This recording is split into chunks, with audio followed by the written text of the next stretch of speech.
Hey guys, Kelade here. I'm back after like 8 months of not touching WoW. Last time I raided was the last raid in Shadowlands. I stopped playing in the middle of that, and I really haven't played WoW or a lot of games in general until then. But I am back for Dragonflight. So my opinions here are only the initial 5 days to the expansion being out. I did not do any beta, alpha, anything, but just wanted to go over my first thoughts on how the spec feels so far.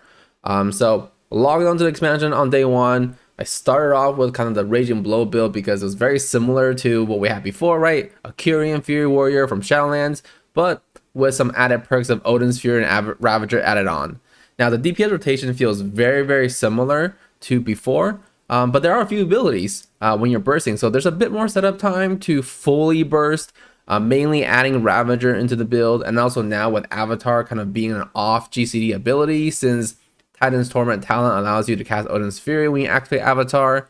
Now, first impressions when you open up the talents is that there are a lot of talents to choose from, and it's crazy to think that we can now have 2 charges, a Stormbolt, and a Shockwave if you want to pick all those abilities up. So those were previously all on one talent row, so the ability to now pick them all seems a bit crazy, but as you kind of look deeper and play around with the points a bit, you kind of quickly realize that this added choice, you're now going to have to give us some things that you previously were used to. So for example, a lot of the kind of these old talents that just kind of came with the class and spec, Berserker Rage, Intervene, Rallying Cry, Piercing Howl, Spell Reflect, Heroic Leap, Intimidating Shout, and Shattering Throw were all abilities that have now been turned into talents.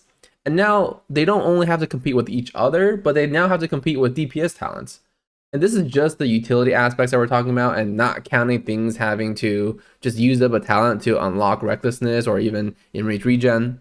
Now, the saving grace is that if you just play purely single target, and if you just focus on the Raging Blow build, then I think your talents generally work out well, and there are easy ways to make the Raging Blow builds also incorporate the AoE talents since they're located on the right side of the Fury tree.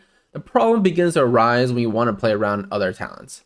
So after my round of Mythic Zeros, I ended up getting 2 one-handers from this weekly lockout. And I want to try to single target / Annihilator build, which kind of leads me to going down the left side of the Fury tree and focus a bit more on Bloodthirst. Now, instead of having the feeling of getting all of these like cool talents and abilities and having your power kind of add up, it kind of more so feels like you're choosing what talents and aspects of the spec that you want to lose, right? Because there becomes a certain point where you kind of want all these talents, but you don't have enough points. So then the question becomes, do I want to give up 10% damage at all times on Bloodthirst versus a strength buff only when I press Ravager? So it's kind of like, it doesn't feel like you're necessarily getting stronger once you have all your points. It more so feels like, what parts of my full power do I want to get rid of? Now, speaking about kind of what's kind of new for the spec, right? The Annihilator kind of builds, they do change up rotation a bit and can give a breath of fresh air to the spec. Even though the talent itself only replaces Raging Blow, to get there, you do have to turn your Whirlwind into a 7-second cooldown, and it also turns your Slam into a Rage Generator, which essentially now adds it back into your rotation, because without this, you would never use Slam. However, with the number of talents that you have, kind of the same problems I mentioned before, it's kind of difficult to create an Annihilator build that incorporates AoE well. One of the main factors here is that your Whirlwind is now on a 7-second cooldown. I think that maybe further into the expansion, this can potentially be resolved, because it does seem like the Whirlwind cooldown is impacted and reduced by haste. So maybe once that cooldown is somewhere closer to like 4 to 5 seconds, then this might not be an issue anymore. The same can be said for talents like Cold Steel, Hot Blood, and the kind of dots build that you can now do also in this expansion, as the more that you can guarantee a Bloodthirst crit, the stronger the build becomes, right? Because Cold Steel, Hot Blood doesn't activate until your Bloodthirst crits. Now, overall, with the talent setup and kind of what I'm seeing so far and the dungeons I've run, I think there was a nice attempt at diversifying the builds that you can play.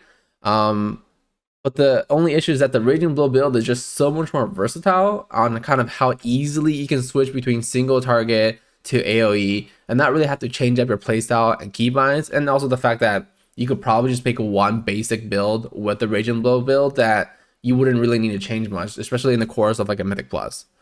I should also kind of not undersell how the added AoE abilities for this expansion are not target capped and feels great throwing Ravager down and Odin's Fury on a large AoE pool. I would most likely also be just playing Mythic Plus more in this expansion anyways, because I'm not really going to be doing progression Mythic rating. So I'll likely just stick to the Raging Blow AoE builds for now, and hope that there are some changes for the Annihilator AoE builds in the future, because right now I feel like it's definitely lacking behind that. As always, thanks for checking out the video, guys. Feel free to subscribe to see more. See ya.